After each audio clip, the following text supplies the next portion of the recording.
It's a beautiful South Florida day. Okay, so I'm over here at the old residence that I actually used to dwell at. It's a beautiful day. And I was actually having an issue on the way to go do my job, or this truck, kept stalling out. So normally I'm thinking of something else. Well, here's a good tidbit for you. As you can see, this battery is relatively new, right?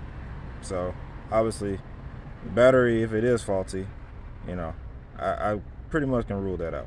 The other day I looked at it and noticed that these were loose. And it's all rusty, dusty, and terminals freaking messed up, corroded.